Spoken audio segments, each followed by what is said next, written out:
Hello, Hasan law study में आपका स्वागत है।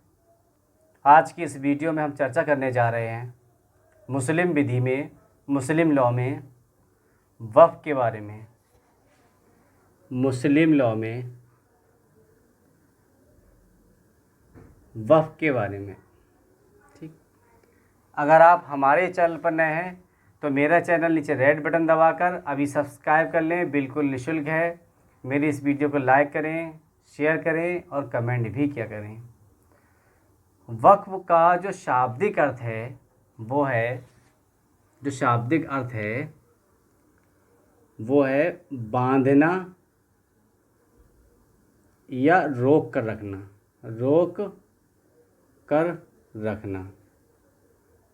ठीक, रोक कर रखना। विधि की शब्दावली में वक्फ का तात्पर्य होता है किसी संपत्ति को इस तरीके से बनाए रखना जिसमें संपत्ति का अहस्तांतरणीय होकर सदैव के लिए बंध जाती हो, ताकि इससे प्राप्त होने वाला लाभ धार्मिक या पुण्य कार्यों के लिए निरंतर प्राप्त होता रहे। मतलब किसी भी संपत्ति को एक जगह लाकर इकट्ठा कर देना, बांध देना, फिर उससे जो लाभ प्राप्त होता है वो लाभ जो लाभ प्राप्त होता है वो धार्मिक कार्यों में या पुण्य के कार्यों में लगा दिया जाता है उस लाभ को। मान लो किसी का प्लाट है, कोई संपत्ति, उसने कहा मैं वक्फ में दे रहा हूँ, मतलब वक्फ में संपत्ति को दे रहा हूँ। अब मान लिया वो संपत्ति जो दे रहा है दुकानें हैं, दुकान मान लेते हैं।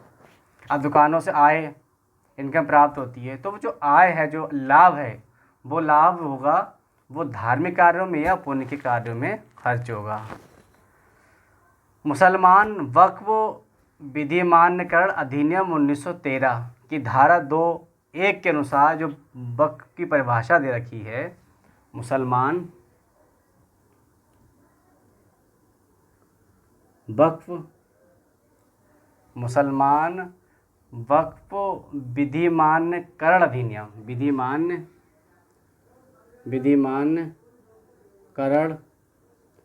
अधिनियम 1913 की धारा 2(1) में इसकी परिभाषा है, किसकी? वक्फ की परिभाषा दे रखी है।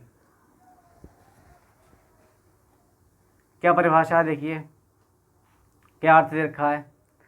कहा कि इस्लाम धर्म में आस्थावान किसी व्यक्ति द्वारा किया गया किसी भी संपत्ति का एक ऐसी स्थायी समर्पण जो किसी ऐसे उद्देश्य की पूर्ति के लिए किया गया हो जो मुस्लिम विधि के अंतर्गत धार्मिक, पुण्यशील अथवा खैराती कार्य के रूप में माना हो, यानी खैराती रूप में मान्य हो। अब देखिए वक्फ के आवश्यक तत्व। पहला तत्व है वक्फ के आवश्यक तत्व। कौन सा तत्व है? पहला तत्व देखिए, किसी संपत्ति का स्थायी समर्पण। देखिए संपत्ति का स्थायी समर्पण। जो संपत्ति वक्फ में आप दे रहे हैं, धार्मिक कार्य के लिए दे रहे हैं, पुण्य के कार्य के लिए दे रहे हैं, वो संपत्ति स्थायी होगी, स्थायी समर्पण होगा उसका, जो आप वक्फ में दे रहे हैं। वक्फ की अब दूसरा तत्व है, वक्फ की किसी विषय वस्तु का वाकिफ की संपत्ति का होना आवश्यक है। वाकिफ की संपत्ति का होना आवश्यक है। वाकिफ की जो मतलब वक्फ कर रहा है का होना आवश्यक है, उसकी संपत्ति होना आवश्यक है। अगर उसकी नहीं होगी तो वो वक्फ नहीं कर सकता।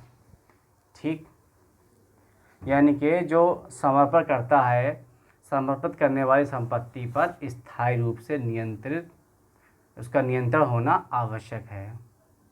इस्लाम धर्म में निष्ठा करने वाले व्यक्ति के द्वारा इस्लाम धर्म में उसकी निष्ठा होनी चाहिए। ठीक, इस्लाम धर्म में उसकी निष्ठा होनी चाहिए जो वक्फ कर रहा है। ठीक। और उसका जो उद्देश्य है वक्फ के लिए, मान उद्देश्य जो है वो है धार्मिक कार्य और पुण्य का कार्य। धार्मिक कार्य व पुण्य का कार्य, पुण्य का कार्य होना चाहिए। ये तत्व हैं किसके? वक्फ के। अच्छा, एक बात और है, जहाँ किसी भी वक्फ के कुछ उद्देश्य अवैध हों और कुछ उद्देश्य वैध हों और संपत्ति वक्फ की जा रही है, तो जो उद्देश्य वैध हैं उतने हिस्से के लिए संपत्ति वक्फ की जा रही है वो वैध है, वैध मानी जाएगी, और जो अवैध हैं उसके लिए संपत्ति जो दी जा रही है वक्फ के लिए वो अवैध मानी जाएगी। जितना हिस्सा वैध है वो वैध, और जितना हिस्सा अवैध है, अवैध उद्देश्यों के लिए लगाई गई है, वो संपत्ति वाकिफ को वापस हो जाएगी, चली जाएगी।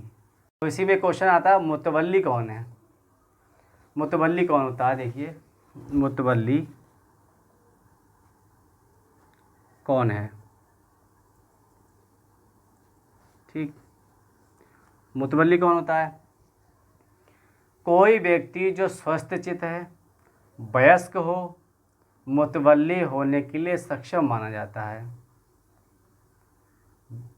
मुस्लिम विधि के अंतर्गत सामान्य नियम ये है कि स्त्री या पुरुष, मुस्लिम या गैर मुस्लिम, किसी भी व्यक्ति की नियुक्ति मुतवल्ली के रूप में हो सकती है। वह शर्त है कि वह स्वस्थ हो और वयस्क होना चाहिए, उसकी आयु पूर्ण होनी चाहिए। मुतवल्ली होता कौन है? जो इस संपत्ति की देख रेख करता है, जो वक्फ की संपत्ति की, जो संपत्ति धार्मिक कार्य के लिए या पुण्य के कार्य की लगाई जा रही है, उसका जो अध्यक्ष होता है वो मुतवल्ली कहलाता है। संस्थापक एक तरीके से मुतवल्ली होता है, माना जा सकता है। ज़रूरी नहीं संस्थापक मुतवल्ली ही हो, लेकिन उसका जो अध्यक्ष होता है वो मुतवल्ली ही कहलाता है। कौन मुतवल्ली बन सकता है?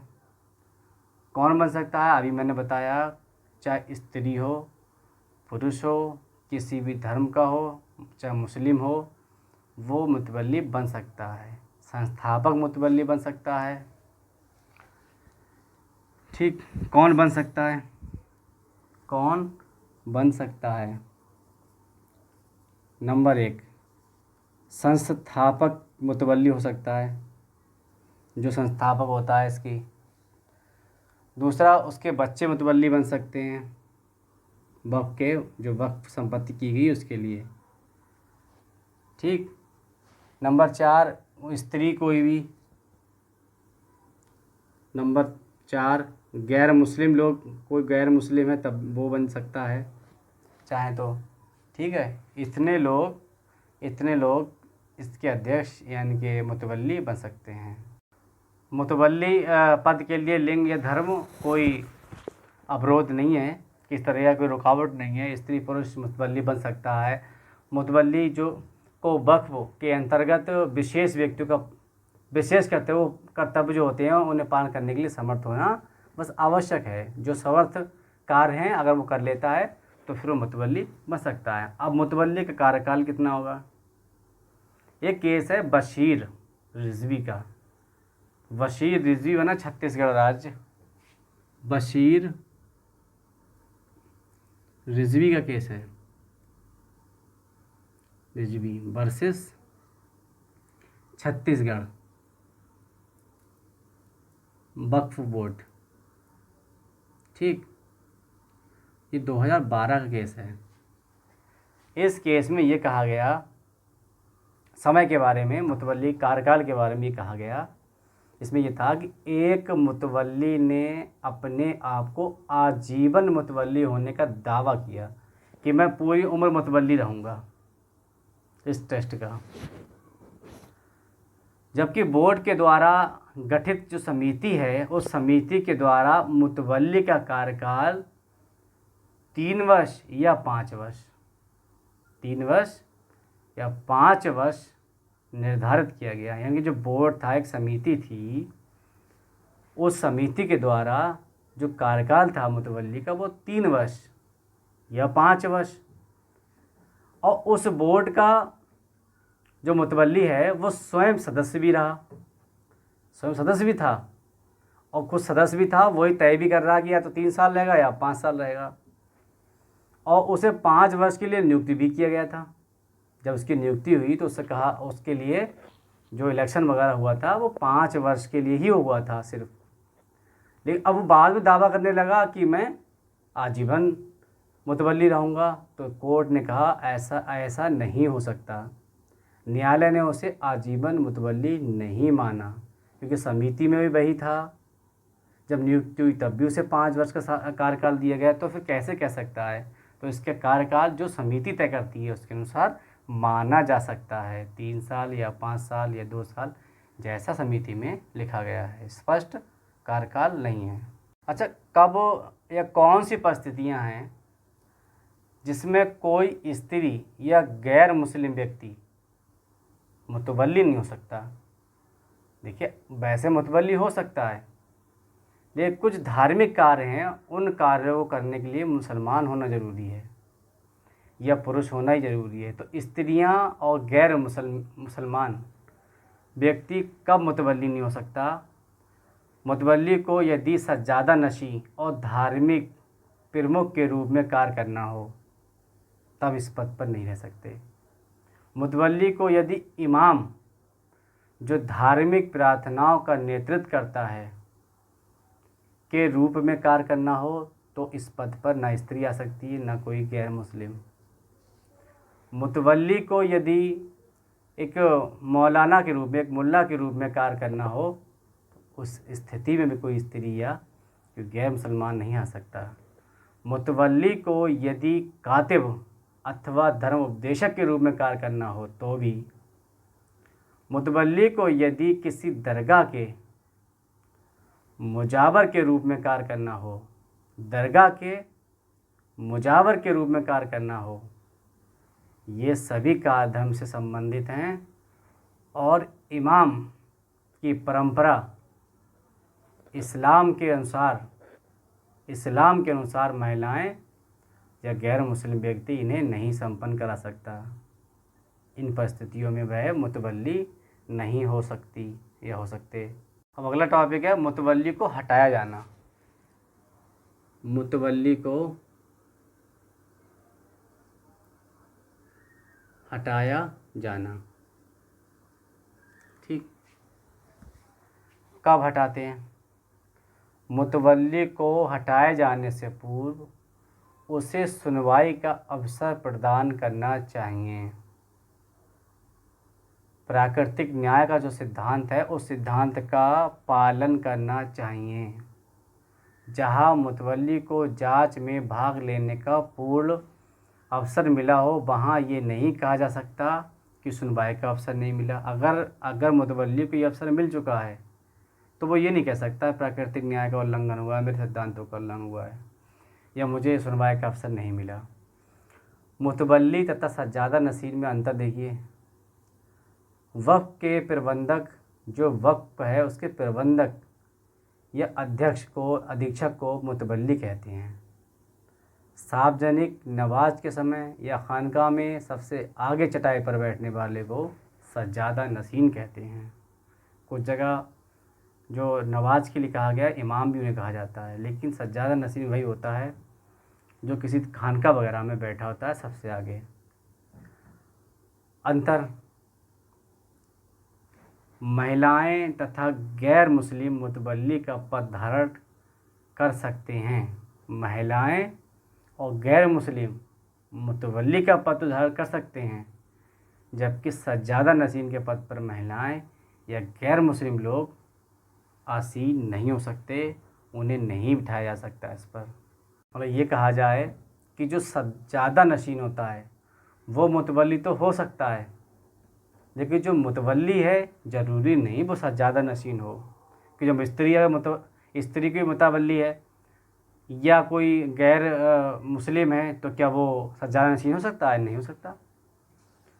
सज्जादा नशीन का जो पद है वो धार्मिक है, जबकि मुतवल्ली का पद जो है वो धर्मनिरपेक्ष है। उसमें धर्मनिरपेक्षता है, धर्मनिरपेक्ष प्रकृति का है। सज्जादा नशीन का कार्य धार्मिक प्रबंध या धार्मिक प्रवचन देना होता है, धार्मिक कार्यों को निपटाना होता है, खानका की देखरेख करना एवं उसका प्रबंध करना होता है। जबकि मुतवल्ली का कार्य केवल संपत्ति के प्रबंध करने का ही होता है, सिर्फ संपत्ति होती है उसका प्रबंध करना होता है, कहाँ खर्च करना है, उसकी आमदनी कितनी है, किस तरीके से आमदनी हुई, कहाँ से कितना पैसा आया, कहाँ कहाँ खर्च किया गया, ये सारी चीज़ें उसमें उसे दिखाना होती है। तो ये कोई धार्मिक कार्य नहीं होता, इसीलिए इस पद पर कोई भी आसीन हो सकता है, लेकिन सज्जादा नशीन पर नहीं हो सकता, क्योंकि वो खानका की देख रेख होती है, वो धार्मिक प्रवचन होते हैं, वहाँ पर धार्मिक कार्य संपन्न किए जाते हैं। अच्छा, अब वफ़ का उद्देश्य देखिए क्या होता है। वफ़ का उद्देश्य वफ़ के उद्देश्य, पहला उद्देश्य है वफ़ का क्या उद्देश्य है कि मस्जिदों और नमाज के संचालन के लिए इमाम का प्रबंध करना। मस्जिदों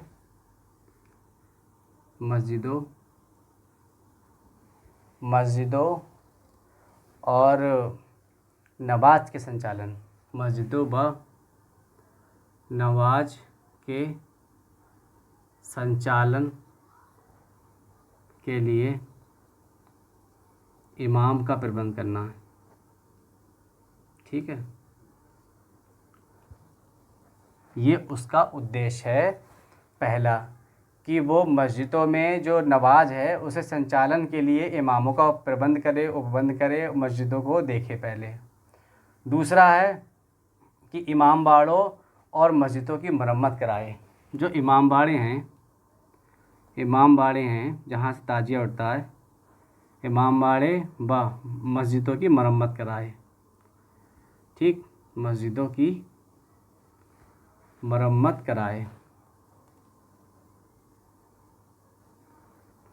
कराए, ये उसका उद्देश्य है। तीसरा उद्देश्य वक़्फ़ का क्या है? तीसरा उद्देश्य है मस्जिदों में चिराग जलाना, मस्जिदों में चिराग या रोशनी करवाए, मस्जिदों में चिराग आदि कराना। ठीक, चौथा उद्देश्य है कि फ़कीरों को दान वगैरह देना, धन दान देना, फ़कीरों को धन दान देना। पांचवा, अली मुर्तज़ा का जन्म उत्सव मनाना, अली मुर्तज़ा